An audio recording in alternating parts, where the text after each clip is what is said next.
Hello there, my name's Alaydriem, and welcome back to Bedrock. And my oh my, is it good to be back here on the Bedrock server, if I do say so myself. Don't get me wrong, I like my other get up there in the Lore and Legend server, but sometimes you just miss being plain old Jane you. And today, well, I know that in our last episode, we said that we were going to take things a little bit slow. I have thrown that entire plan straight out the window and built this gargantuan contraption.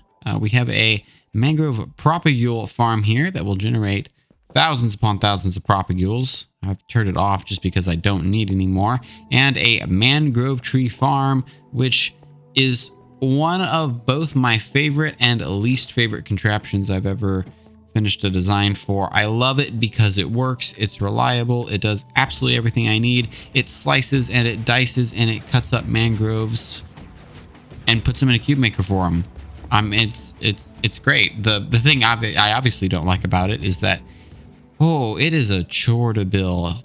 If I'm honest, I have delayed putting this episode out because of this machine. It's a lot of work building a machine this big when you're doing it purely in survival. And man, is that a lot of resources. But we're here, it's done, and as you can see, it works pretty well. I've been running it for quite a long time at this point. Generated a lot of mangrove blocks here.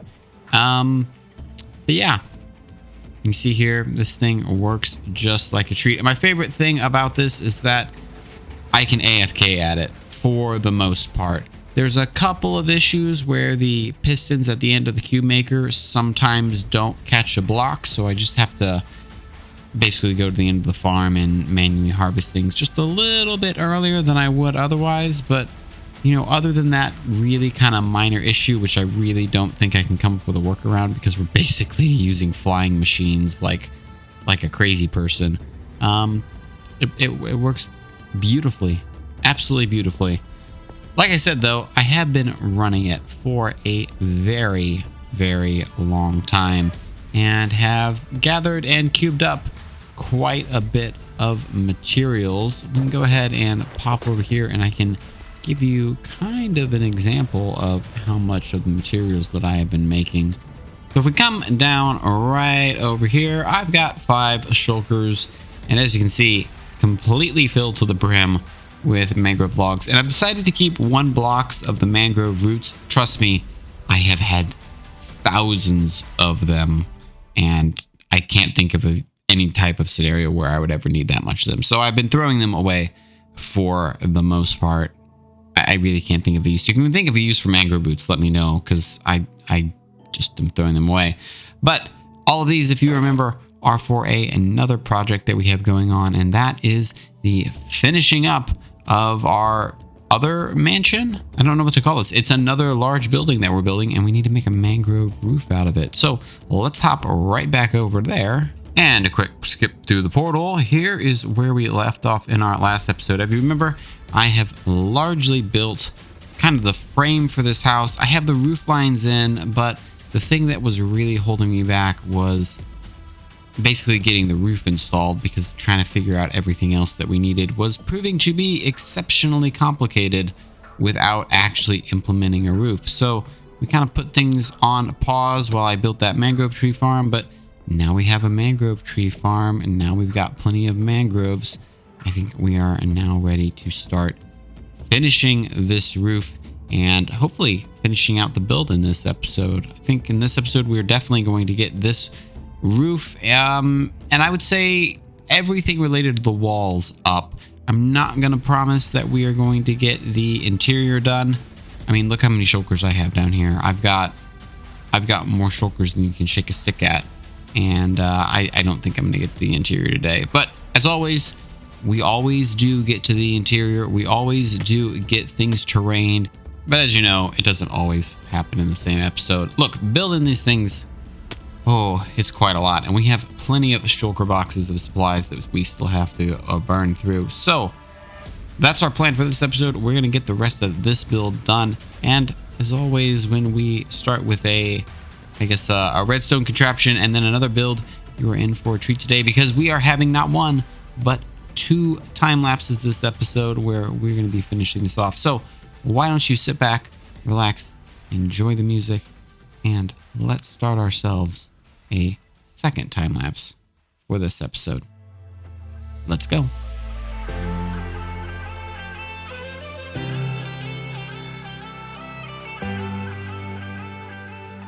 Do what you want, do what you want, do it.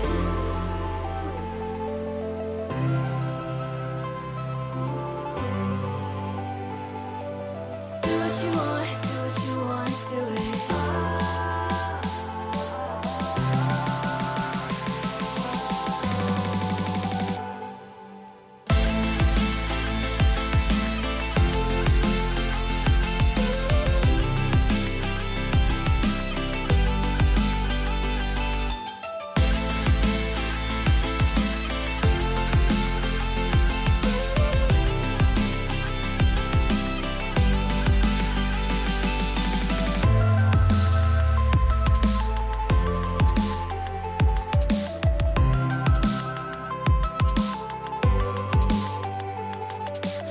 what you want, do what you want, do it. Do what you want, do what you want, do it. Do what you want, do what you want, do it.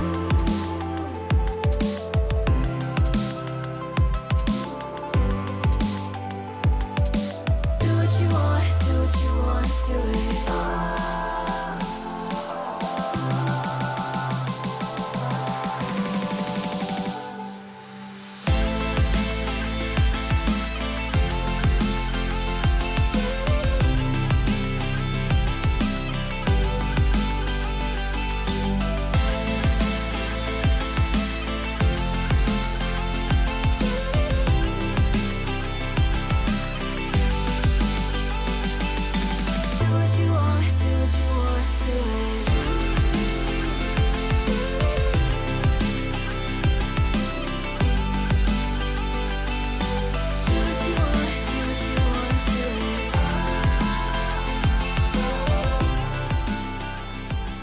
And two time lapses later, we're finally done. We finally have a roof on this build. Oh, be honest, this took a while. But I'll tell you the truth. I am very, very pleased with how this build has turned out. I wasn't actually sure I was gonna like it until I started actually kind of mixing in the roof. The original roof by itself looked pretty terrible, but with some layering and some texturing, I think it's actually turned out pretty nice. I really, really like it. So let me go ahead and kind of give you the new grand tour around here. Obviously, we have a retaining wall going on here. I love that we can see our radio tower from all the way over there.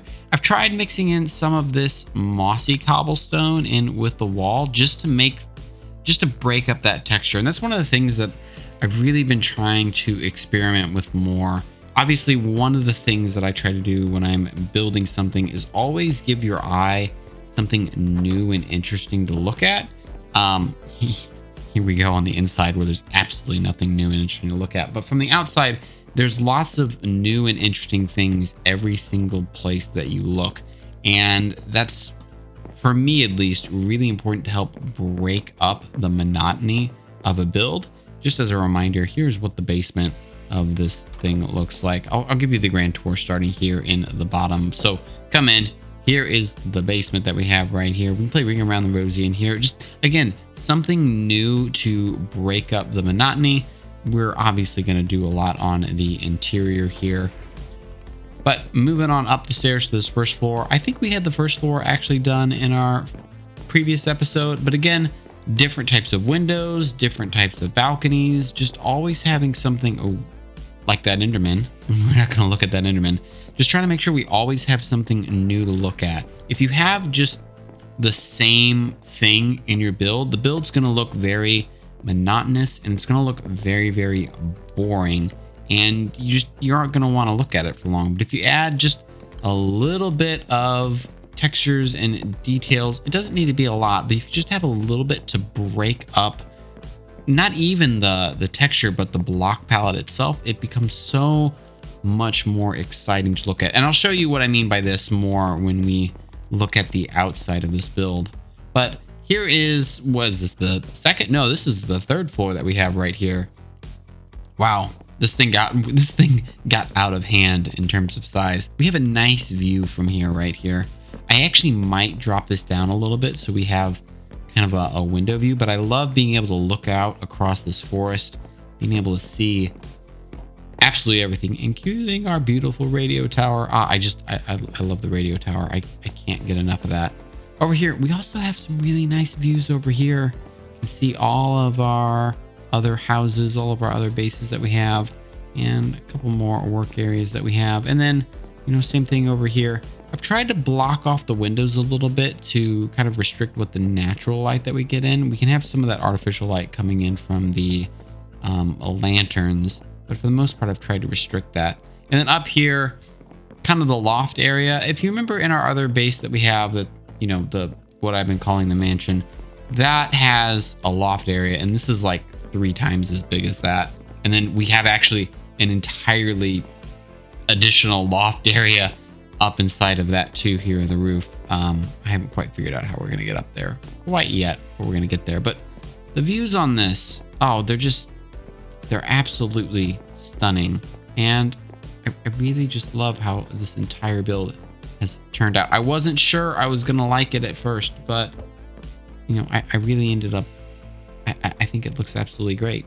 So let me go ahead and show you a little bit of some of the texturing though that we've done on the outside. I'm gonna pop into spectator mode for that. I know this feels kind of cheaty, but it's something I've been trying out so that I can get a better view of this. So first and foremost, this view right here is my favorite view of this house. The way that the angles line up with this, just, I love it. I love it. I love it. I love it. It's my favorite view. This is going to be the screenshot of the video, the thumbnail. This is the YouTube thumbnail.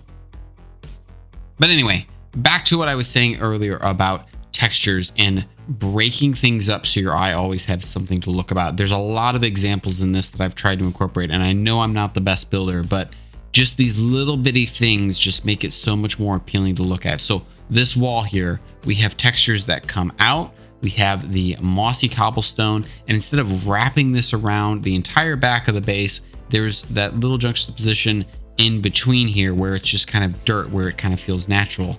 Over here, we've indented it and we've added a little bit of depth using those staircases just to make it pop a little bit more. And it's very subtle. You don't need a lot of these other materials going in there to kind of really make a statement.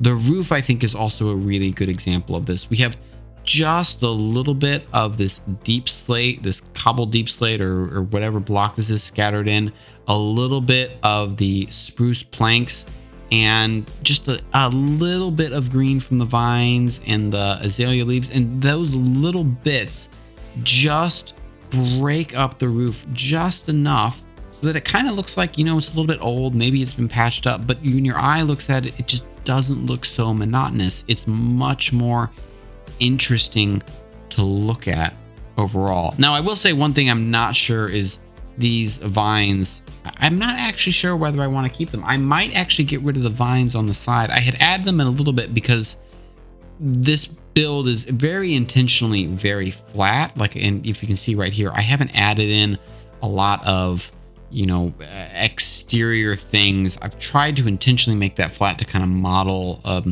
kind of an image that I was looking at. I'm not sure whether that's my favorite. You can see I experimented here on the sides with just trying to add a little bit of depth. I think, you know, this style that I have right here in the middle is more in line with what I usually add. That feels right to me. But, you know, overall, there's so much to look at this build. There's so much to see and stare and little things for you to discover and explore. And those things, I think, really help make this pop. Even if you have a side like this where, you know, the top is just a flat plain wall, the little bit of textures that we have just help bring that out. So, like I said, back to survival. Very, very happy with this. Very, very pleased. I think we did a good job. Hey, you finally finished it.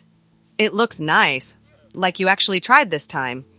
And here with the candid feedback to take the wind out of our sails is Cassie.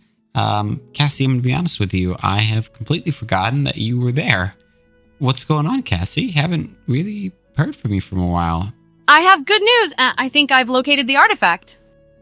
Oh, wow. That's really good news, actually. So, where is it? I imagine this is where I come in, where, hands and all need help go get things. Well, that's the bad news. It's far away. Like, really far away. Oh, don't be ridiculous. We have plenty of rockets. Let's just, grab our chest here, our shulker box, and we actually only have 3 stacks of rockets left. I'm gonna need to go build some more. I also need my pickaxe, which is the other thing. 1 second. And we're back with our pickaxe, and wow, that's actually a pretty good view there too. I really like the way that looks. Okay, sorry. Getting distracted. Rockets. Okay, let's see how many rockets that we have. We've got 3 extra stacks in here, so we've got a 4th stack down here. But how much gunpowder? Cassie, I honestly think that it shouldn't be a problem. I have gunpowder for days. Here, let me go down here and I'll show you real quick.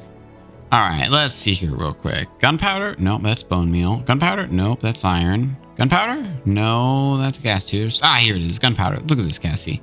We have gunpowder for days, and I've got 5, okay, maybe 4 shulker boxes of gunpowder and an empty shulker box in there. It really shouldn't matter how far away this is. We have plenty of gunpowder. I have plenty of sugarcane to make paper. We have rockets for days, Cassie. It really isn't a problem. So just tell me how far away it is. I don't think you understand how far I'm talking. Oh, Cassie, don't be ridiculous. There's a hole there we need to fix. Come on, I'll show you that we have plenty of rockets. Here, we're going to do ourselves a little bit of a science experiment. Let's go ahead over here. We can calculate how far we can fly on, say, 16 or so rockets. So what, we're at negative 350 right here. Yeah, so negative 350. We'll launch ourselves up, and then we can calculate what a shulker box of rockets actually is going to give for us. So, you ready? Here, a little bit science experiment. We're going to be doing some rocket science today. So, launch off, and we got a little bit of a 10 block head start. So that's 1 rocket going about maybe 200, 250 blocks right there. I love that base too. I love all these bases. That's 2 rockets. See if we can get, we'll do 4. We'll do 4 rockets just as an example to see how far we can get. I bet that we can reach all the way over to that kind of hill, that knoll area. See, so that's 4. Can we get over there? Can we get over there in 4? I'm pretty sure we can get over there in 4. Yeah, we're going to glide over there. Absolutely no problem. So let's see here. We're going to land right here. All right. So 1337. Nice leap. So about 1,000-ish blocks on 4 rockets. So let me do some quick back of the napkin math here right quick. So if we can do about 1,000 blocks with 4 rockets, it's about 16,000 blocks per stack, which means if we had a full shulker box of rockets, we could do about 400,000 blocks. Yeah, Cassie, that's not a problem. It's several billion blocks away. I'm sorry, can you say that for me one more time? I thought you said several billion blocks away. I must have misheard you. No, I said billion with a B. Ah. Yeah, that's a really long ways away. Yeah, so let me think about that real quick. If we could do about 1 billion blocks on 2 shulkers worth of rockets, not counting time for repair. Cassie, this trip is going to take us forever. Like literally forever. How in the world do you expect us to get there? You ever build a boat? Cassie, a boat? Really? I don't think a boat is going to solve our problems. What about a flying boat? A flying boat? Like an airship? I don't think I've ever built an airship before, Cassie. I don't even know how I would make it fly. Don't worry, I can help you out with that. Well, okay then. Sounds like we have a plan. If you just excuse me though, I think I'm going to go back into this new base I built real quick and maybe cry myself to sleep just a little bit. That's a very tall order, Cassie. Building a flying airship. Yeah. Yeah. Don't worry, it'll be fine. I have some ideas that don't explode. Oh, I didn't know explosions were on the table. Okay. All right. I'm just gonna go to sleep here for a little bit and kind of rest on this. Okay. Ooh, can I do the thing? What thing? What are you talking about, Cassie? Your shtick you do when you end the video.